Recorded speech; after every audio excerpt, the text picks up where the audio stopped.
الله أكبر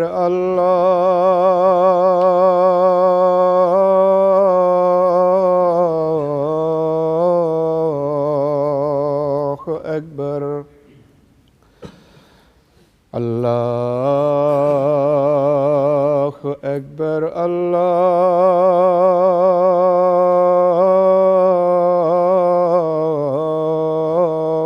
الله أكبر أشهد أن لا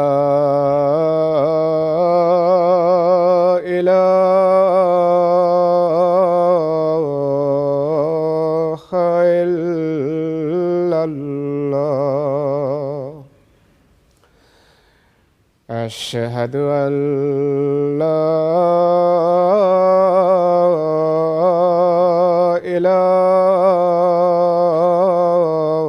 إله إلا الله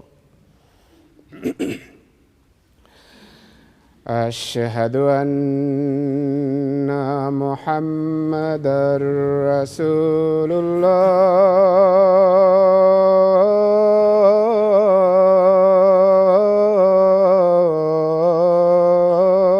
الله أشهد أن محمدًا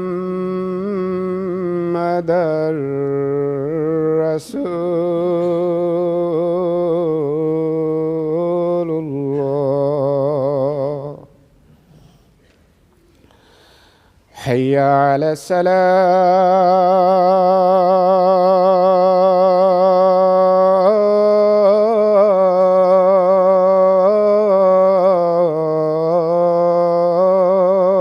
الصلاة حي على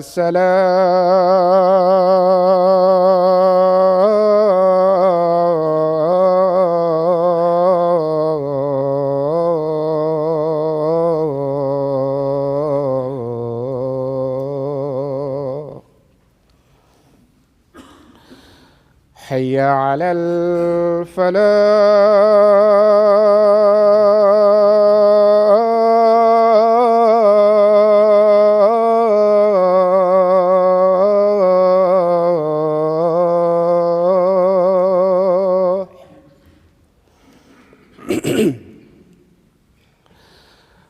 حي على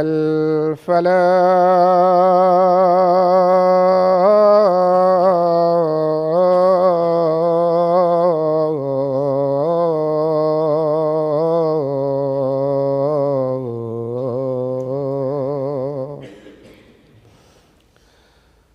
الله أكبر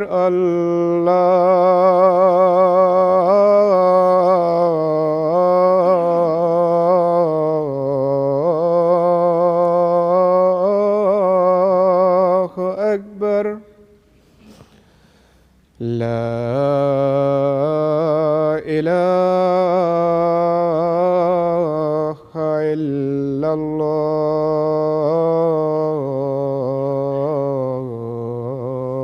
الله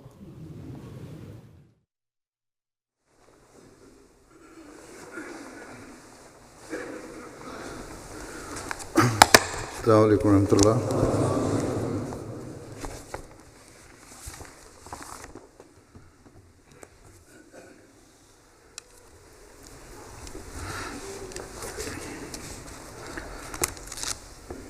أشهد أن لا إله إلا الله وحده لا شريك له وأشهد أن محمدًا عبده ورسوله أما بعد فأعوذ بالله من الشيطان الرجيم بسم الله الرحمن الرحيم الحمد لله رب العالمين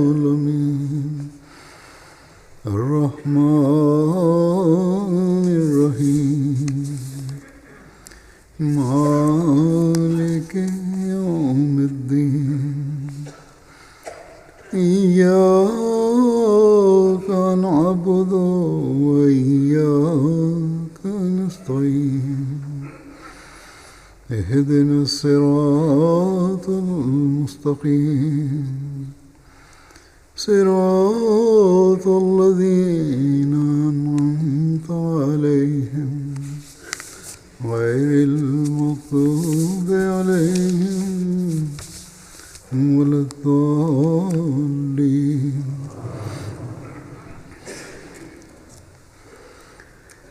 گزشتہ خطبے میں اس بات کا ذکر ہوا تھا کہ اللہ تعالیٰ فرماتا ہے کہ دعاؤں کی قبولیت کے لیے اللہ تعالیٰ پر کامل ایمان اور اسے سب قدرتوں کا مالک سمجھتے ہوئے اس سے مانگنا اور اس کے حکموں پر عمل کرنا ضروری ہے. اللہ تعالیٰ کے کیا احکامات ہیں گزشتہ خطبے میں بھی ذکر ہو چکا ہے کہ اس کے لیے اللہ تعالیٰ نے ہمیں قرآن کریم جیسی عظیم کتاب عطا فرمائی ہے جس میں اللہ تعالیٰ کے تمام حکم، تمام اوامر و نواہی موجود ہیں. اللہ تعالیٰ نے جب یہ فرمایا کہ فلیستجیبوا لی، کہ میرے بندے میرے حکم کو قبول کریں، وہ حکم جو قرآن کریم میں موجود ہیں انہیں قبول کریں. اس کے نتیجے میں اللہ تعالیٰ دعائیں بھی قبول کرے گا اور رشد بھی حاصل ہوگا. اللہ تعالیٰ فرماتا ہے کہ آخر میں کیا نتیجہ نکلے گا، لعلہم یرشدون، تاکہ وہ ہدایت پائیں بندے اور اس ہدایت کی وجہ سے میرے قرب کے نظارے دیکھیں، وہ سیدھے راستے پر چلنے والے ہوں، ان کی رہنمائی ہو، نیکیوں پر چلنے والے ہوں، برائیوں سے بچنے والے ہوں، اپنے مقصد پیدائش کو پورا کرنے والے ہوں اور اعلیٰ اخلاق پر چلتے ہوئے ایک دوسرے کے حق بھی ادا کرنے والے ہیں. کیا ان چیزوں کی ضرورت صرف رمضان میں ہے جس کے ساتھ خاص ذکر کیا گیا ہے؟ کیا اگر ہم رمضان میں اللہ تعالیٰ کے حکم پر عمل کریں گے تو پھر مستقل ہدایت یافتہ ہو جائیں گے کہ صرف رمضان میں عمل کر لیا؟ رمضان تو ان باتوں خاص کے لیے خاص طور پر یاد دہانی کے لیے آتا ہے اور آیا ہے کہ اس تربیتی اور مجاہدے کے مہینے میں ہم تربیت لے کر مجاہدہ کر کے یا مجاہدہ کرنے کی کوشش کر کے ایک دوسرے کو دیکھ کر اللہ تعالیٰ کے قریب ہونے کے راستے تلاش کریں. بعض ہم میں سے بہتر عمل کرنے والے ہیں، بہتر باتیں کرنے والے ہیں، بہتر اخلاق والے ہیں، جمع ہوتے ہیں، اکٹھے ہوتے ہیں اور ایک دوسرے کا اجتماعی طور پر ان دنوں میں دیکھنے کا موقع ملتا ہے. تو اس سے اپنی حالت کی طرف بھی توجہ ہوتی ہے. اجتماعی اور انفرادی طور پر اللہ تعالیٰ کے حکم پر عمل کر کے اس کے ہم قریب ہوں اور اپنی دعاؤں کی قبولیت کے معیار حاصل کرنے کی کوشش کرنے والے ہوں، تاکہ پھر ہم مستقل اللہ تعالیٰ کا قرب حاصل کر کے اپنی دنیا و آخرت سنوارنے والے بن سکیں. قرآن کریم میں بے شمار احکامات ہیں جن کے کرنے یا نہ کرنے کا اللہ تعالیٰ نے ہمیں حکم دیا ہے، جن کی ہمیں وقتاً فوقتاً جگالی کرتے رہنا چاہیے، دہراتے رہنا چاہیے۔ اس وقت میں نے بعض احکامات لیے ہیں۔ سب سے بنیادی حکم جو ہمیں ہر وقت اپنے سامنے رکھنا چاہیے، اور جو انسان کی پیدائش کا مقصد بھی ہے، وہ اللہ تعالیٰ کی عبادت کرنا ہے۔ جیسا کہ اللہ تعالیٰ فرماتا ہے کہ وما خلقت الجن والانس الا لیعبدون۔ حضرت مسیح موعود علیہ السلام نے اس کا ترجمہ یوں فرمایا ہے کہ میں نے جن و انس کو اس لیے پیدا کیا ہے کہ وہ میری پرستش کریں۔ اس مضمون کو میں کئی مرتبہ بیان کر چکا ہوں، بار بار اس طرح توجہ دلاتا رہتا ہوں، لیکن ہم میں سے بہت سے چند دن اسے یاد رکھتے ہیں پھر بھول جاتے ہیں۔ حتیٰ کہ میرے علم میں ہے، میں نے دیکھا ہے کہ بعض واقفین زندگی، بلکہ وہ جنہوں نے دینی علم بھی حاصل کیا ہوا ہے اور علمی لحاظ سے اس کی اہمیت کو سمجھتے بھی ہیں، وہ بھی اس طرح توجہ نہیں دیتے جس طرح توجہ دینی چاہیے۔ پھر جماعتی عہدیدار ہیں، میٹنگز میں تو اپنی علمی لیاقت ظاہر کرنے کی کوشش کرتے ہیں، کسی کا معاملہ پیش ہو جائے تو اسے قرآن اور حدیث کے حوالے سے سمجھاتے ہیں، لیکن بعض ایسے ہیں خود اس بنیادی حکم پر وہ توجہ نہیں جو ہونی چاہیے۔ حضرت مسیح موعود علیہ السلام ایک جگہ فرماتے ہیں کہ تم اس بات کو سمجھ لو کہ تمہارے پیدا کرنے سے خدا تعالیٰ کی غرض یہ ہے کہ تم اس کی عبادت کرو اور اس کے لیے بن جاؤ۔ دنیا تمہاری مقصود بالذات نہ ہو۔ میں اس لیے بار بار اس امر کو بیان کرتا ہوں کہ میرے نزدیک یہی ایک بات ہے جس کے لیے انسان آیا ہے، اور یہی بات ہے جس سے وہ دور پڑا ہوا ہے۔ آپ علیہ السلام نے اس بات کی مزید وضاحت فرمائی آگے کہ دنیا کو مقصود بالذات نہ بنانے سے یہ مطلب نہیں ہے کہ تم دنیاوی کام نہ کرو، بے شک وہ بھی کرو، لیکن جو عبادت کی ذمہ داری ہے، بلکہ جو مقصد پیدائش ہے، وہ تمہاری اولین ترجیح ہونی چاہیے۔ آج کل رمضان میں اس پر عموماً عمل ہو ہی رہا ہے۔ رات عشاء کی نماز بھی مغربی ممالک میں بہت دیر سے ہوتی ہے۔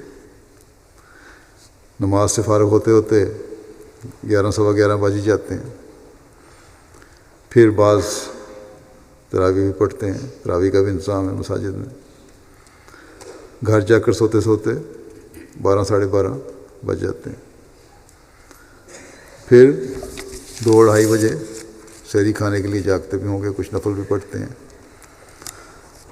نماز پر بھی آتے ہیں مسجد میں۔ تو یہ بات ثابت کرتی ہے کہ اگر ارادہ ہو، صرف علمی اہمیت کا ہی پتہ نہ ہو بلکہ عملی کوشش بھی ہو، تو عبادت کا جو بہترین مقام ہے نماز، اس میں سستی نہ دکھائیں بلکہ کوشش کر کے آیا کریں۔ مساجد میں نماز جماعت ادا کرنا بھی اللہ تعالیٰ کے حکموں سے حکم ہے۔ بس اس رمضان میں واقفین زندگی جن کا عہد ہے کہ ہم دین کو دنیا پر مقدم کرنے والوں میں سب سے آگے رہنے والے میں سے ہونے کی اپنی تمام تر طاقتوں کے ساتھ کوشش کریں گے، اور عہدیدار جن پر افراد کی نظر ہے، اور ان کو انہوں نے چنا بھی اس لیے ہوا ہے، منتخب کیا ہے کہ ہم میں سے بہتر ہیں، وہ ایک نمونہ ہونا چاہیے. ان کو اس بات کی پوری کوشش کرنی چاہیے کہ صرف رمضان میں ہی نہیں، کہ رمضان میں ہی اللہ تعالیٰ کے بتائے ہوئے طریق کے مطابق عبادت پر زور نہیں دینا،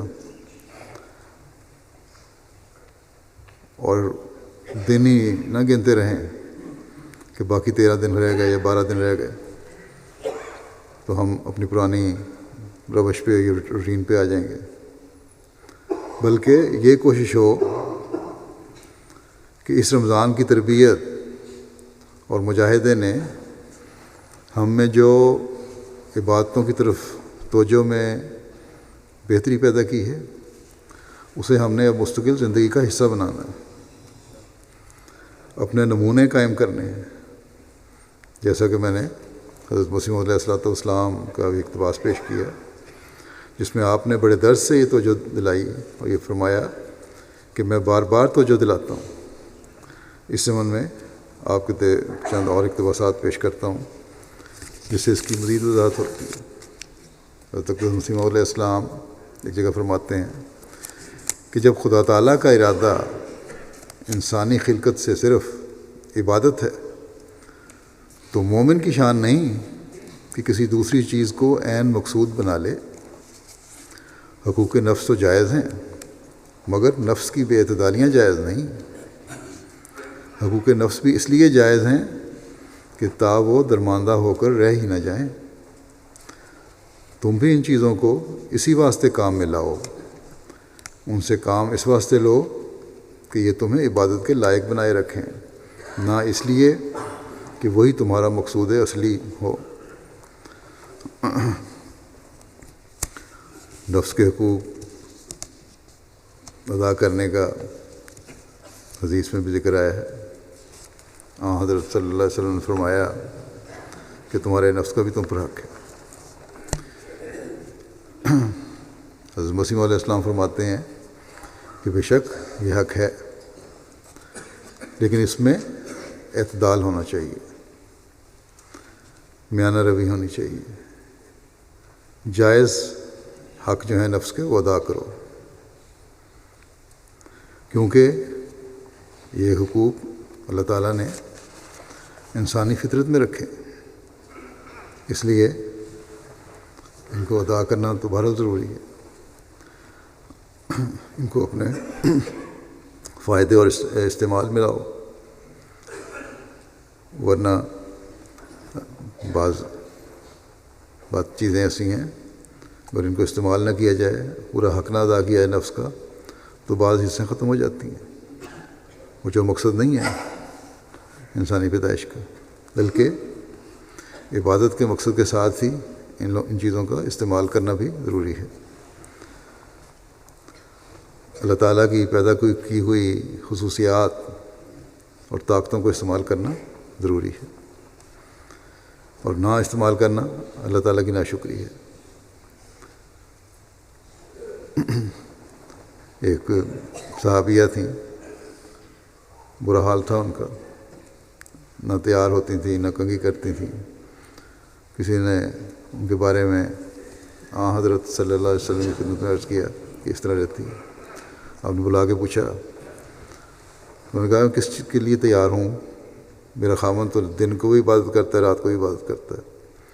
تو آپ نے خاوند کو بلا کے کہا کہ تمہارے نفس کا بھی تم پہ حق ہے، تمہاری بیوی کا بھی تم پہ حق ہے. بس حقوق ہر طرح کے ادا ہونے چاہیے، لیکن مقصد جو پیدائش کا ہے اس کو بہرحال سامنے رکھنا چاہیے. نفس کے حقوق بھی ادا ہوں گے، صحت رہے گی، اور جب صحت رہے گی تو عبادت بھی صحیح طریقے سے ہو سکے گی. پھر حضرت مسیح علیہ السلام فرماتے ہیں کہ بے محال استعمال سے حلال بھی حرام ہو جاتا ہے. فرمایا کہ ما خلقت الجن والانس الا لیعبدون سے ظاہر ہے کہ انسان صرف عبادت کے لیے پیدا کیا گیا ہے. بس اس مقصد کو پورا کرنے کے لیے جس قدر چیز اس سے درکار ہے، اگر اس سے زیادہ لینا ہے، زیادہ لیتا ہے تو گو وہ شے حلال ہی ہو مگر فضول ہونے کی وجہ سے اس کے لیے حرام ہو جاتی ہے۔ جائز استعمال ہر چیز کا ٹھیک، لیکن اگر ضرور سے زیادہ استعمال ہے تو وہ حلال بھی حرام بن جاتا ہے۔ فرمایا جو انسان رات دن نفسانی لذات میں مصروف ہے وہ عبادت کا کیا حق ادا کر سکتا ہے؟ مومن کے لیے ضروری ہے کہ وہ ایک تلخ زندگی بسر کرے، لیکن عیش و عشرت میں بسر کرنے سے تو وہ اس زندگی کا عشر عشیر بھی حاصل نہیں کر سکتا۔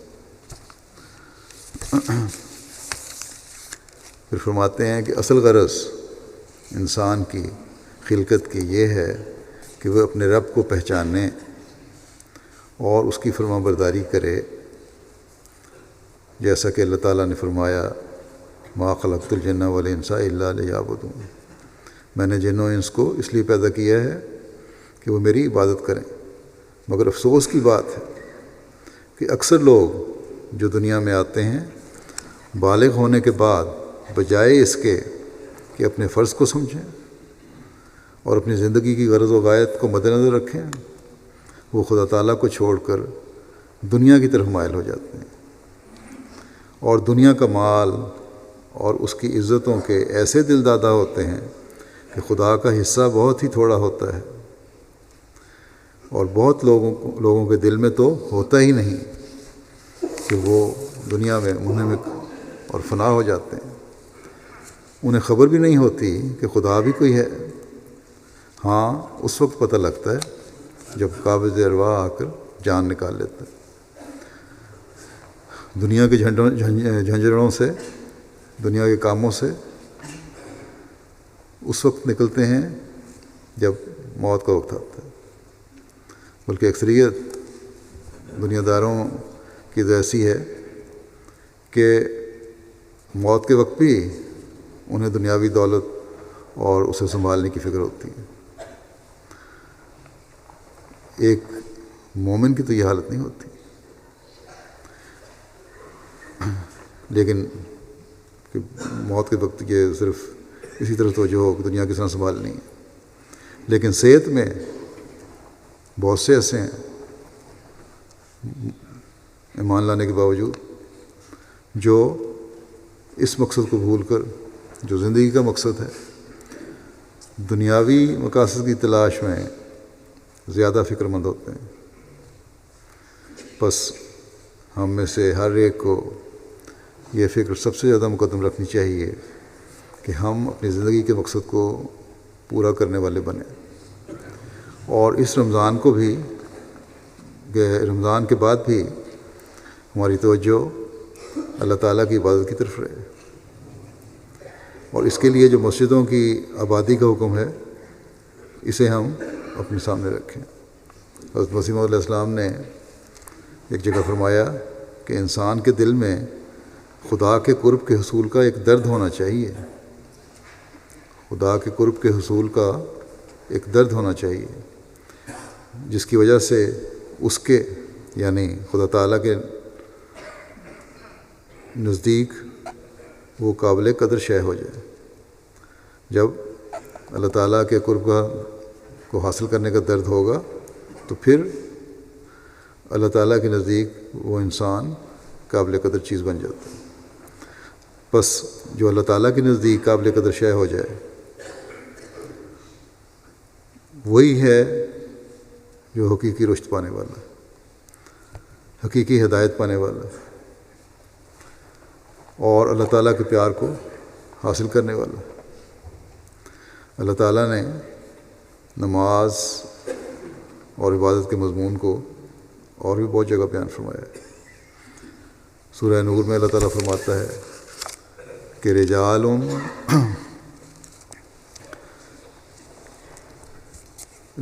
لا تلہیہم تجارت ولا بیع عن ذکر اللہ و اقام الصلاۃ و ایتاء الزکوٰۃ یخافون یوما تتقلب فیہ القلوب والابصار۔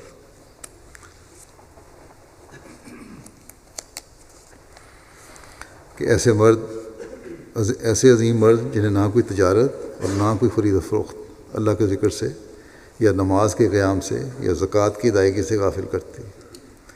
وہ اس دن سے ڈرتے ہیں جس میں دل خوف سے الٹ پلٹ ہو رہے ہوں گے اور آنکھیں بھی۔ اس آیت میں ان لوگوں کی مثال ہے، جیسا کہ حضرت مسیح علیہ السلام نے لکھا ہے، کہ وہ خدا تعالیٰ کے نزدیک قابل قدر شے ہو جائے گا، اور یہ اعزاز سب سے بڑھ کر حضرت صلی اللہ علیہ وسلم کے صحابہ کو ملا، اور وہ اللہ تعالیٰ کے پیارے بنے۔ اور اپنے صحابہ کے متعلق حضرت صلی اللہ علیہ وسلم نے فرمایا ہے کہ وہ تمہارے لیے راستہ دکھانے والے ہیں، اس کے پیچھے چلو۔ حضرت اقدس مسیح موعود علیہ السلام اس آیت کی وضاحت میں فرماتے ہیں کہ ایک شخص کا ذکر تذکرۃ الاولیاء میں ہے کہ ایک شخص ہزارہ روپیہ کے لین دین کرنے میں مصروف تھا۔ ایک ولی اللہ نے اس کو دیکھا اور کشفی نگاہ اس پر ڈالی تو اسے معلوم ہوا کہ اس کا دل باوجود اس قدر لین دین کے کاروبار کر رہا ہے، پیسہ آ رہا ہے، سامان دے رہا ہے، مصروف ہے، بظاہر کاروبار میں مصروف ہے، باوجود اس قدر لین دین کے روپیہ کے لین دین اور روپیہ کے خدا تعالیٰ سے ایک دم غافل نہ تھا۔ کاروبار بھی ساتھ کر رہا ہے لیکن اللہ تعالیٰ سے غافل نہیں ہوا۔ آپ فرماتے ہیں کہ ایسے ہی آدمیوں کے متعلق خدا تعالیٰ نے فرمایا ہے کہ لا تلہیہم تجارت ولا بیع عن ذکر اللہ، کوئی تجارت اور خرید و فروخت ان کو غافل نہیں کرتی۔ اور انسان کا کمال بھی یہی ہے کہ دنیاوی کاروبار میں بھی مصروفیت رکھے اور خدا کو بھی نہ بھولے۔ فرماتے ہیں کہ وہ ٹٹو کس کام کا جو بر وقت بوجھ لادنے کے بیٹھ جاتا ہے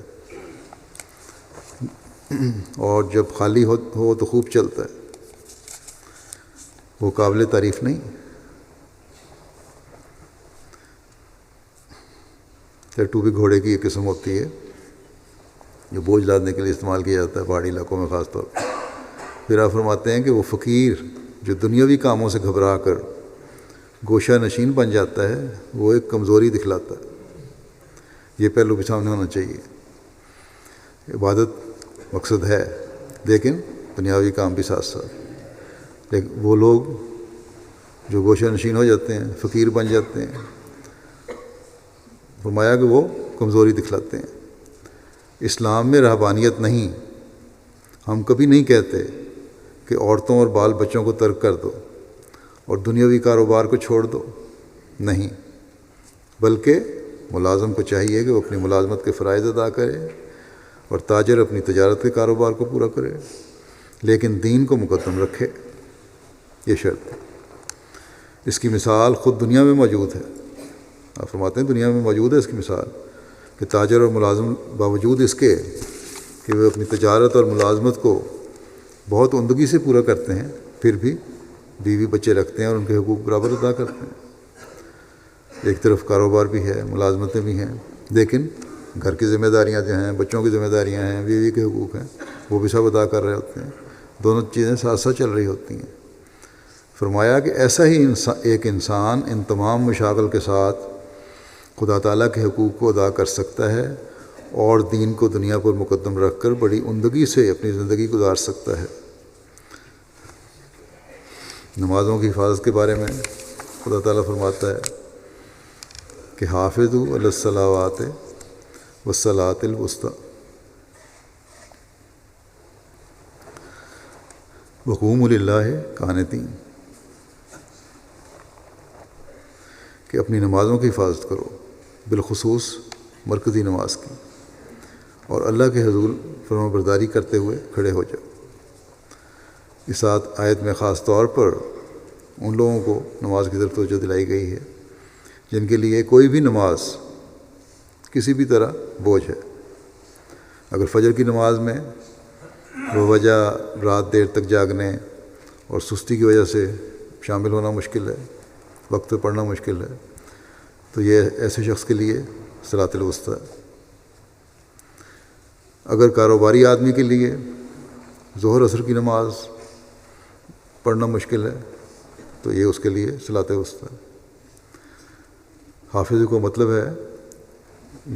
مطلب یہ ہے کہ ایسی حفاظت جو کسی چیز کو ضائع ہونے سے بچائے۔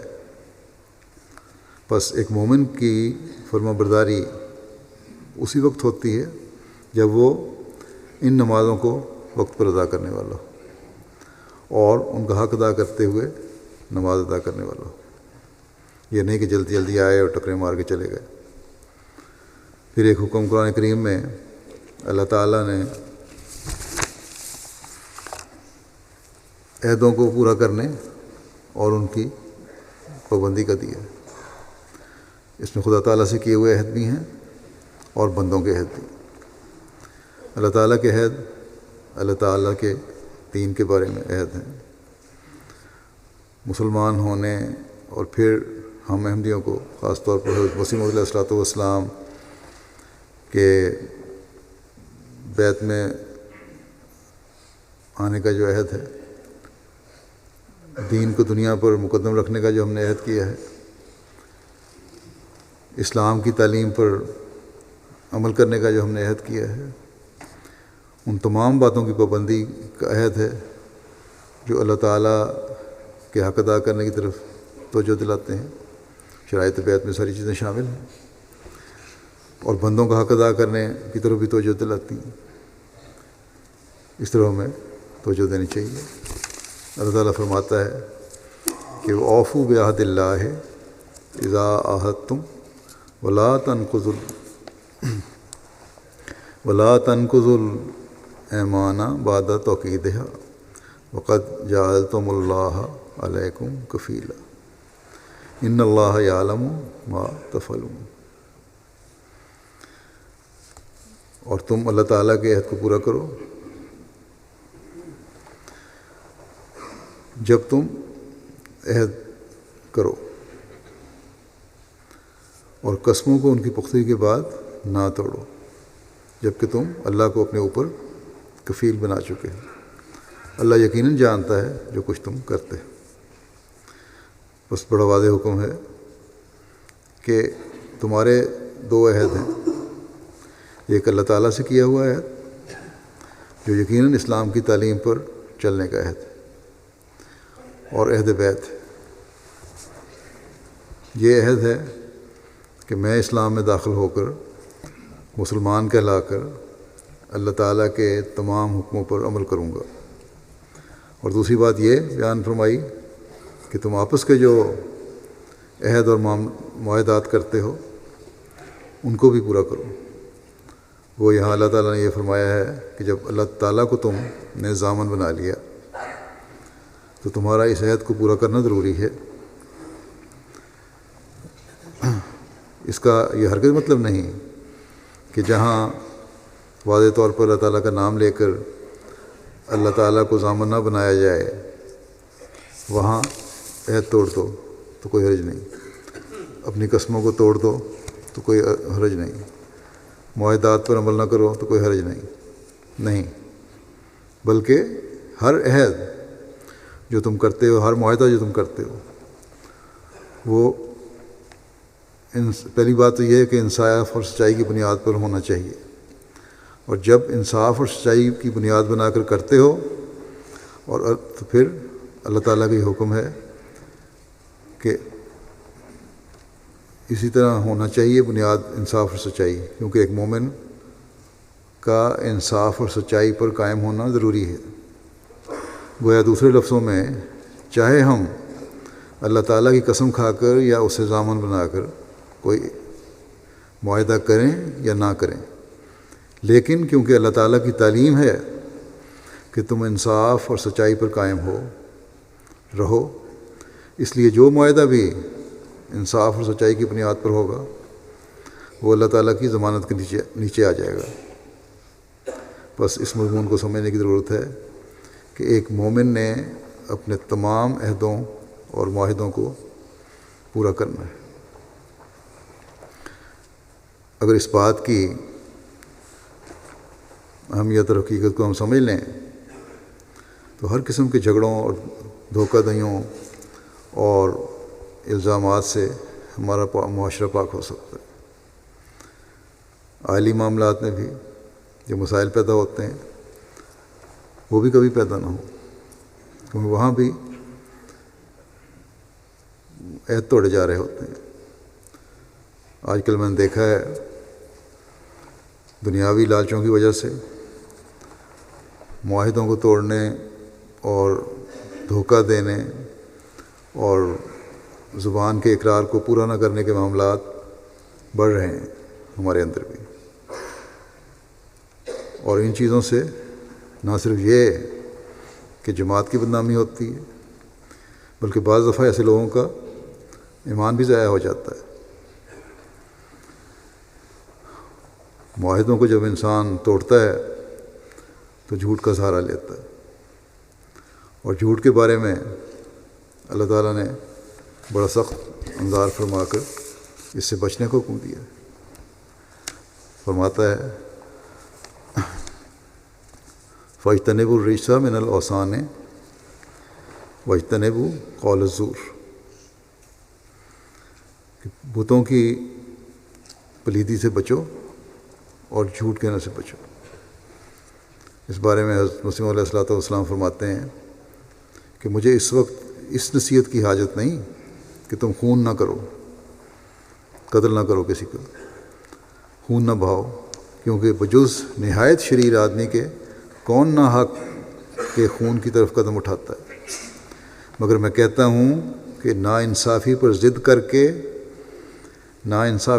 کر کے سچائی کا خون نہ کرو، حق کو قبول کر لو، اگرچہ ایک بچے سے۔ اگر بچہ بھی کوئی سچی بات کہتا ہے تو قبول کر لو، پھر ضد نہ کرو، اور اگر مخالف کی طرف حق پاؤ تو پھر فلفل فور اپنی خشک منطق کو چھوڑ دو۔ اگر تمہارا مخالف ہے، وہ سچی بات کہتا ہے، لڑائی جھگڑے ہو رہے ہیں، تو دیکھ لو کہ دوسری طرف سچائی ہے، تو پھر بحث کرنے کی ضرورت نہیں، پھر منطق جھاڑنے کی ضرورت نہیں، پھر سچائی کو قبول کرو۔ فرمایا کہ سچ پر ٹھہر جاؤ اور سچی گواہی دو، جیسا کہ اللہ جل شانہ فرماتا ہے فَاجْتَنِبُوا الرِّجْسَ مِنَ الْأَوْثَانِ وَاجْتَنِبُوا قَوْلَ الزُّورِ، یعنی بتوں کی پلیدی سے بچو اور جھوٹ سے بھی، کہ وہ بت سے کم نہیں۔ جو چیز قبلہ حق سے تمہارا منہ پھیرتی ہے وہ تمہاری راہ میں بت ہے، جو سچائی اختیار کرنے سے تمہاری ہٹاتی ہے وہ بت ہے۔ سچی گواہی دو، اگرچہ تمہارے باپوں یا بھائیوں یا دوستوں پر ہو۔ چاہیے کہ کوئی عداوت بھی تمہیں انصاف سے مانے نہ کرے۔ ہم غیروں کو تو یہ بات بتاتے ہیں اور قرآن کریم کی تعلیم دکھاتے ہیں کہ یہ انصاف کی تعلیم ہے، لیکن بہت سارے ایسے ہیں ہم میں سے جب ہمارے اپنے معاملات آتے ہیں تو اس چیز کو بھول جاتے ہیں۔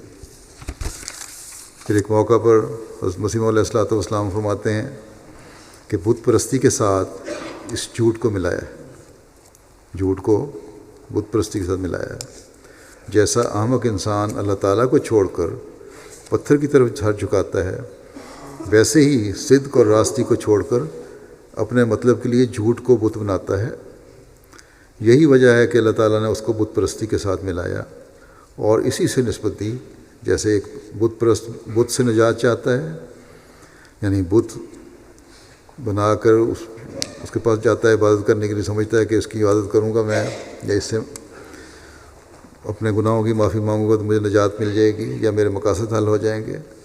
فرمایا کہ جھوٹ بولنے والا بھی اپنی طرف سے بت بناتا ہے اور سمجھتا ہے کہ اس بت کے ذریعے نجات ہو جائے گی، کہ میں جھوٹ بولوں گا تو میرا معاملہ طے ہو جائے گا۔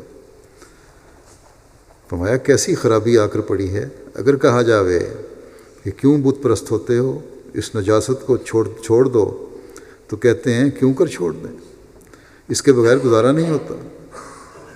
اس سے بڑھ کر اور کیا بدقسمتی ہوگی کہ جھوٹ پر اپنا مدار سمجھتے ہیں، مگر میں تمہیں یقین دلاتا ہوں کہ آخر سچ ہی کامیاب ہوتا ہے، بھلائی اور فتح اسی کی ہے۔ یقیناً یاد رکھو جھوٹ جیسی کوئی منحوس چیز نہیں۔ عام طور پر دنیا دار کہتے ہیں کہ سچ بولنے والے گرفتار ہوتے ہیں، مگر میں کیوں کر اس کو باور کروں؟ مجھ پر 7 مقدمات ہوئے ہیں اور خدا تعالیٰ کے فضل سے کسی ایک میں ایک لفظ بھی مجھے جھوٹ لکھنے کی ضرورت نہیں پڑی۔ کوئی بتائے کہ کسی ایک میں بھی خدا تعالیٰ نے مجھے شکست دی ہو۔ اللہ تعالیٰ تو آپ سچائی کا حامی اور مددگار ہے۔ یہ ہو سکتا ہے کہ وہ راست باز کو سزا دے؟ یہ کس طرح ہو سکتا ہے؟ اگر ایسا ہو تو پھر تو دنیا میں کوئی شخص سچ بولنے کی ضرورت نہ کرے۔ اگر سچوں کو سزا ملنی شروع ہو جائے تو پھر تو کوئی سچ بولے ہی نہ دنیا میں۔ فرمایا اور خدا تعالیٰ پر ہی سے اعتقاد بھی اٹھ جاوے۔ راست باز تو زندہ ہی مر جاویں۔ اصل بات یہ ہے کہ سچ بولنے سے جو سزا پاتے ہیں، سچ بولا اور اگر سزا پھر بھی مل گئی تو وہ سچ کی وجہ سے نہیں ہوتی، وہ سزا ان کی بعض اور مخفی در مخفی بدکاریوں کی ہوتی ہے اور کسی اور جھوٹ کی سزا ہوتی ہے۔ خدا تعالیٰ کے پاس تو ان کی بدیوں اور شرارتوں کا ایک سلسلہ ہوتا ہے، ان کی بہت سی خطائیں ہوتی ہیں اور کسی نہ کسی میں سزا پا لیتے ہیں۔ بس اللہ تعالیٰ کے حضور ہمیشہ عاجزی سے جھکتے ہوئے ہمیں اپنے گناہوں کی معافی مانگتے رہنا چاہیے کہ اللہ تعالیٰ کی پکڑ میں ہم اپنے کسی مخفی گناہ کی وجہ سے نہ آ جائیں۔ اللہ تعالیٰ کا حکم ہمیں یہ ہے، اور متقیوں کو کہ اللہ تعالیٰ نے ایک نشانی یہ بتائی ہے کہ والکاظمین الغیظ والعافین عن الناس، غصہ کو دبانے والے ہیں اور لوگوں کو معاف کرنے والے۔ عفو کا مطلب ہے کہ اپنے خلاف کیے گئے جرم کو مکمل طور پر بھلا کر کسی کو معاف کر دینا، یہ عفو ہے۔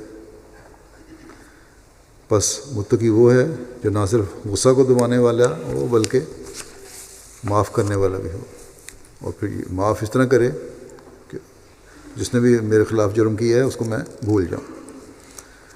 اس بارے میں وضاحت فرماتے ہوئے کہ غصہ کو دبانے کے کیا فائدے ہیں، حضرت اقدس مسیح علیہ السلام فرماتے ہیں کہ یاد رکھو کہ عقل اور جوش میں خطرناک دشمنی ہے۔ جب جوش اور غصہ آتا ہے تو عقل قائم نہیں رہ سکتی، لیکن جو صبر کرتا ہے اور بردباری کا نمونہ دکھاتا ہے اس کو ایک نور دیا جاتا ہے جس سے اس کی عقل و فکر کی قوتوں میں ایک نئی روشنی پیدا ہو جاتی ہے، اور پھر نور سے نور پیدا ہوتا ہے۔ غصے اور جوش کی حالت میں چونکہ دل و دماغ تاریک ہوتے ہیں، اس لیے پھر تاریکی سے تاریکی پیدا ہوتی ہے۔ پھر ایک جگہ آپ نے فرمایا کہ یاد رکھو جو شخص سختی کرتا ہے اور غضب میں آ جاتا ہے اس کی زبان سے معارف اور حکمت کی باتیں ہرگز نہیں نکل سکتیں۔ وہ دل حکمت کی باتوں سے محروم کیا جاتا ہے جو اپنے مقابل کے سامنے جلد تیش میں آ کر آپے سے باہر ہو جاتا ہے۔ گندہ دہن اور بے لگام ہو کر ہونٹ لطائف کے چشمے سے بے نصیب اور محروم کیے جاتے ہیں۔ جب گندے دہنی نکلتی ہے زبان سے، گندے الفاظ نکل رہے ہوں، گالیاں نکل رہی ہوں، تو پھر کوئی اس پہ روک ٹوک نہیں ہوتی۔ پھر زبان جو ہے، زبان اور منہ، پھر جو اچھی باتیں ہیں، جو اللہ تعالیٰ کو پسند باتیں ہیں، جو نیکی کی باتیں ہیں، ان سے پھر محروم ہو جاتی ہے۔ وہ پھر ہمیشہ ایسے لوگ گاندھی بکتے ہیں۔ فرمایا کہ غضب اور حکمت دونوں جمع نہیں ہو سکتے۔ جو مغضوب الغضب ہوتا ہے اس کی عقل موٹی اور فہم کند ہوتا ہے۔ غصے میں آ گئے تو موٹی عقل ہو گئی اور پھر سوچنے سمجھنے کی صلاحیتیں بھی ختم ہو جاتی ہیں۔ فرمایا کہ اس کو کبھی کسی میدان میں غلبہ اور نصرت نہیں دیے جاتے۔ غضب نصف جنون ہے، جب یہ بھڑکتا ہے تو پورا جنون ہو سکتا ہے۔ پھر ایک موقع پہ آپ نے فرمایا کہ مرد کو چاہیے کہ اپنے قوا کو برمحل اور حلال موقع پر استعمال کرے۔ مثلاً ایک قوت غضبی ہے، جب وہ اعتدال سے زیادہ ہو تو جنون کا پیش خیمہ ہوتی ہے۔ جنون میں اور اس میں بہت تھوڑا فرق ہے۔ غصے میں اور جنون میں، پاگل پن میں بہت تھوڑا فرق ہے۔ جو آدمی شدید الغضب ہوتا ہے اس سے حکمت کا چشمہ چھین لیا جاتا ہے، بلکہ اگر کوئی مخالف ہو تو اس سے بھی مغضوب الغضب ہو کر گفتگو نہ کرے۔ اگر کوئی مخالف ہی ہے تمہارے تب بھی غصے میں آ کے ایسا غضبدار ناک ہو کر گفتگو نہ کرو، بلکہ پھر بھی حکمت سے بات کرنی چاہیے۔ بس اللہ تعالیٰ کے احکام جہاں ہمارے اخلاق کو بلند کر کے ہمیں اللہ تعالیٰ کا قرب دلاتے ہیں، وہاں ہماری عقلوں کو بھی جلا بخشنے والے ہیں، اور اس کے ساتھ بہت سی دشمنیوں اور نقصانوں سے بھی انسان بچ جاتا ہے۔ اکثر غصے میں آنے والوں اور لڑنے والوں کو نقصان اٹھاتے دیکھا گیا ہے، کبھی فائدہ تو نہیں ہوا۔ حضرت مسیح علیہ الصلوۃ والسلام ایک جگہ فرماتے ہیں کہ 2 قوتیں انسان کو منجر بے جنون کر دیتی ہیں، یعنی جنونی بنا دیتی ہیں۔ کون سی 2 قوتیں ہیں؟ ایک بدزنی اور ایک غضب۔ جب کہ افراد تک پہنچ جائیں، جب انتہا تک پہنچ جائیں یہ چیزیں، تو پھر انسان کو پاگل بنا دیتی ہیں۔ بس لازم ہے کہ انسان بدزنی اور غضب سے بہت بچے۔ آپ نے فرمایا لازم ہے کہ انسان بدزنی اور غضب سے بہت بچے۔ بدزنی سے بچنے کے لیے اللہ تعالیٰ نے ہمیں قرآن کریم میں بھی حکم دیا ہے۔ اللہ تعالیٰ فرماتا ہے کہ یا ایھا الذین آمنوا اجتنبوا کثیرا من الظن ان بعض الظن اسم ولا تجسسوا ولا یغتب بعضکم بعضا ایحب احدکم ان یاکل لحم اخیہ میتا فکرہتموہ واتقوا اللہ ان اللہ تواب الرحیم۔ اے لوگو جو ایمان لائے ہو، ظن سے بکثرت اجتناب کیا کرو۔ یقیناً بعض ظن گناہ ہوتے ہیں، اور تجسس نہ کیا کرو، اور تم میں سے کوئی کسی دوسرے کی غیبت نہ کرے۔ کیا تم میں سے کوئی یہ پسند کرتا ہے کہ اپنے مردہ بھائی کا گوشت کھائے؟ بس تم اس سے سخت کراہت کرتے ہو، اور اللہ کا تقوی اختیار کرو، یقیناً اللہ بہت توبہ قبول کرنے والا اور بار بار رحم کرنے والا ہے۔ اس آیت میں پہلی چیز جس سے بچنے کا حکم ہے وہ بدظنی ہے۔ حضرت مسیح موعود علیہ الصلوۃ والسلام فرماتے ہیں کہ بدظنی ایسا مرض اور ایسی بری بلا ہے جو انسان کو اندھا کر کے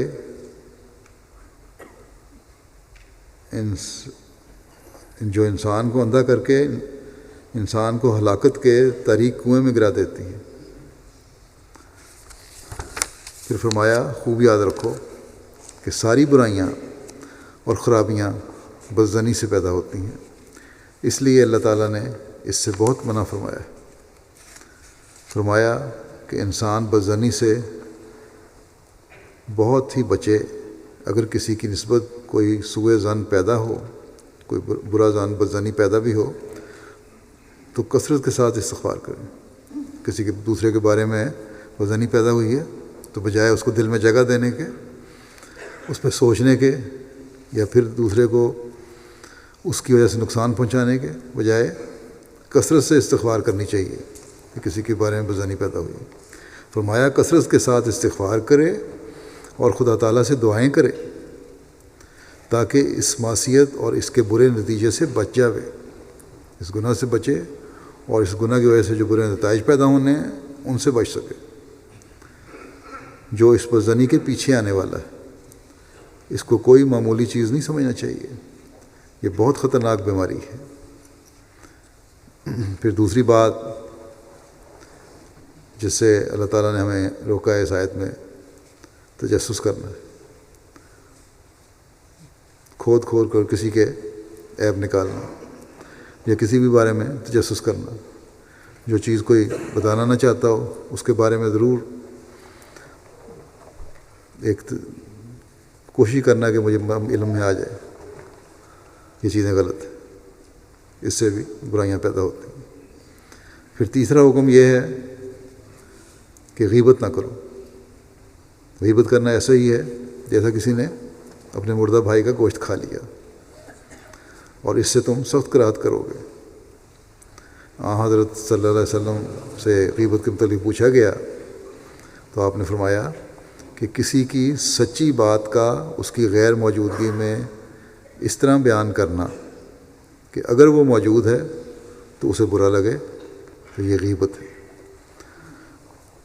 کسی کی سچی بات کا اس کی غیر موجودگی میں بیان، چاہے وہ سچی بات ہی ہو اور ایسی بات جو اس کو برا لگے، اس کو اگر بیان کر رہے ہو غیر موجودگی میں تو یہ غیبت ہے۔ اور اگر اس میں وہ بات ہے ہی نہیں جو بیان کی جا رہی ہے تو یہ بہتان ہے۔ بس متقی کا یہ کام ہے نہیں ہے کہ ایسی باتیں کرے جس سے مسائل پیدا ہوتے ہیں، معاشرے میں فساد پیدا ہوتے ہیں۔ نہ غیبت کرنی ہے، نہ کسی بہتان لگانا۔ بس رمضان میں جب ہم چاہتے ہیں کہ اللہ تعالیٰ کا تقوی اختیار کریں، اس کا قرب ہمیں ملے، اپنی دعاؤں کو ہم قبول ہوتا ہوا دیکھیں، تو ان برائیوں سے بچنے کی اور اللہ تعالیٰ کے احکامات پر عمل کرنے کی ہمیں بہت زیادہ کوشش کرنی چاہیے۔ اللہ تعالیٰ ہمیں اس کی توفیق عطا فرمائے کہ ہم اس کے تمام احکامات پر عمل کرتے ہوئے اس کا قرب حاصل کرنے والے ہوں، اور رمضان کے بعد بھی ہم میں یہ نیکیاں قائم رہیں، اللہ تعالیٰ کے حقیقی عابد ہم بنیں اور اسی کی کامل فرمانبرداری اختیار کرنے والے ہم ہوں۔ نماز کے بعد ایک جنازہ غائب پڑھاؤں گا، جو ایک شہید کا جنازہ ہے، مکرم چودھری خلیق احمد صاحب ابن چودھری بشیر احمد صاحب، حلقہ گلزار ہجری، ضلع کراچی۔ آپ کو 49 سال کی عمر میں مخالفین احمدیت نے 20 جون 2016 کو رات تقریباً 9:30 بجے ان کے کلینک میں گھس کر فائرنگ کر کے شہید کر دیا۔ انا للہ و انا الیہ راجعون۔ تفصیلات کے مطابق چودھری خلیق احمد صاحب نے میڈیکل ڈپلومہ کیا ہوا تھا اور اپنے گھر کے قریب ہی ہومیوپیتھک اور ایلوپیتھک کلینک بنا رکھا تھا۔ وقوع کے روز حسب معمول روزہ افطار کرنے کے بعد اپنے کلینک واقعہ گلزار ہجری پر واپس آئے اور وہاں موجود مریضوں کو دیکھ رہے تھے۔ تقریباً رات 9:30 بجے ہیلمٹ پہنے ہوئے دو نامعلوم افراد نے کلینک میں آ کر آپ پر فائرنگ کر دی اور موقع سے فرار ہو گئے۔ فائرنگ کے نتیجے میں 2 گولیاں آپ کے سر میں لگیں اور 2 گولیاں سینے میں لگیں۔ کلینک کے قریب واقعہ میڈیکل سٹور والے نے فوری طور پر موٹر سائیکل پر آ کر آپ کے گھر جا کر اطلاع دی۔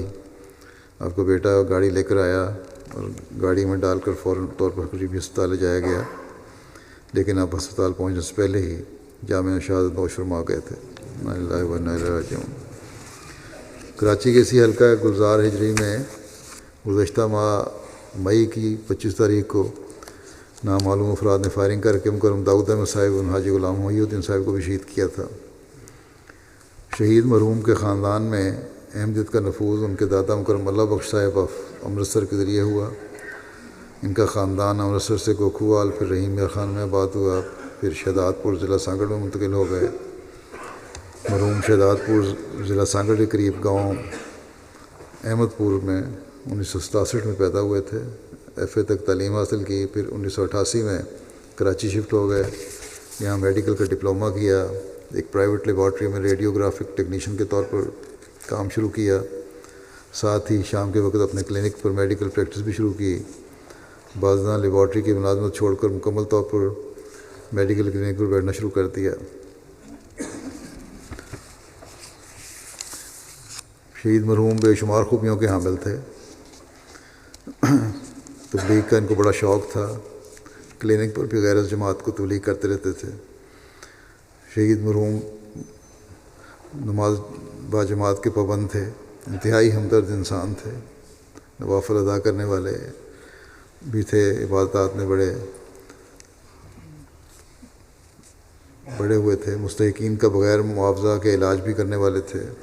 بعض غیر جماعت مریض کہتے تھے کہ آپ قادیانی ہیں، آپ سے دوا لینے کو دل تو نہیں کرتا، لیکن کیا کریں، بچوں کو شفا بھی آپ کی دوائی سے آتی ہے۔ آپ اللہ تعالیٰ کے فضل سے موسی بھی تھے، جماعتی خدمات میں پیش رہتے تھے۔ شہید مرحوم کو اپنے حلقہ میں بطور محصل اور بطور زعیم انصار اللہ خدمت کی توفیق ملی۔ گزشتہ 18 سال سے سیکٹری وقف نو حلقہ کے عہدے پر خدمات سر انجام دے رہے تھے۔ بچوں کو بہت چھوٹی عمر میں ان کی اہلیہ کہتی ہیں، اور بچوں نے بھی لکھا ہے کہ بڑی چھوٹی عمر میں نماز کا پابند بنایا، خود بھی 5 نمازیں باقاعدگی سے الگ الگ مقررہ وقت پر ادا کرتے۔ قرآن کریم کی روزانہ باترجمہ تلاوت آپ کا معمول تھا۔ خلیفہ وقت کا خطبہ خود بھی باقاعدگی سنتے اور ہمیشہ بچوں کو بھی سنواتے، بلکہ صبح شام MTA بھی ضرور لگاتے۔ اور MTA بہترین ذریعہ ہے اگر گھروں میں تربیت کرنی ہے۔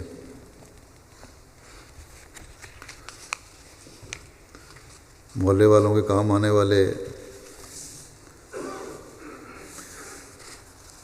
شہید مرحوم کی اہلیہ کہتی ہیں کہ میں نے 1 ماہ قبل خواب میں دیکھا کہ 2 گلاس شربت کے بھرے ہوئے ہیں۔ میں کہتی ہوں کس چیز کی شربت ہے؟ یہ تو کوئی خاص شربت لگتا ہے، تو مجھے خواب میں بتایا جاتا ہے کہ دنیا کی جو سب سے اچھی چیز ہے اس کا شربت ہے۔ شہید مرحوم کی شہادت کے بعد اس خواب کی سمجھ آئی کہ اس جامع شہادت ہے۔ اس سے قبل داؤد احمد صاحب شہید ہوئے تھے، وہ بھی انہی کی گلی میں ساتھ ہی تھے، چند دن پہلے شہید ہوئے۔ یہ 2 گلاس سے شاید یہ 2 شہادتیں مراد تھیں۔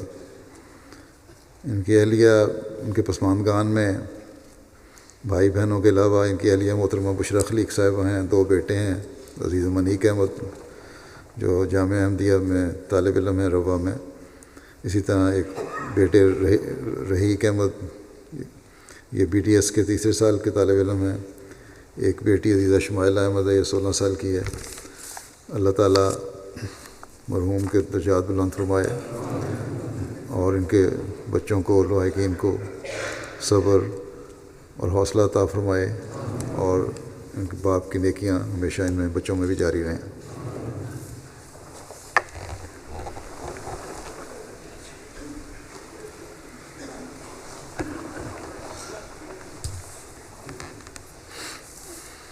الحمد للہ نحمده ونستعینه ونستغفره ونؤمن به ونتوکل علیہ ونعوذ باللہ من شرور انفسنا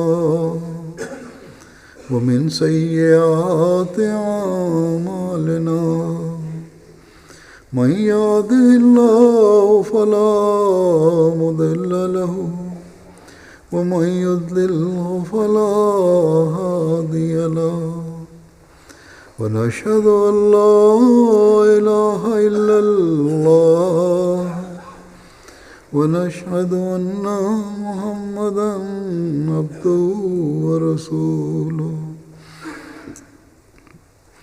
عباد الله رحمكم الله إن الله يأمر بالعدل والإحسان وإيتاء ذي القربى وينهى عن الفحشاء والمنكر والبغي يعظكم لعلكم تذكرون اذكروا الله يذكركم وادعوه يستجب لكم ولذكر الله أكبر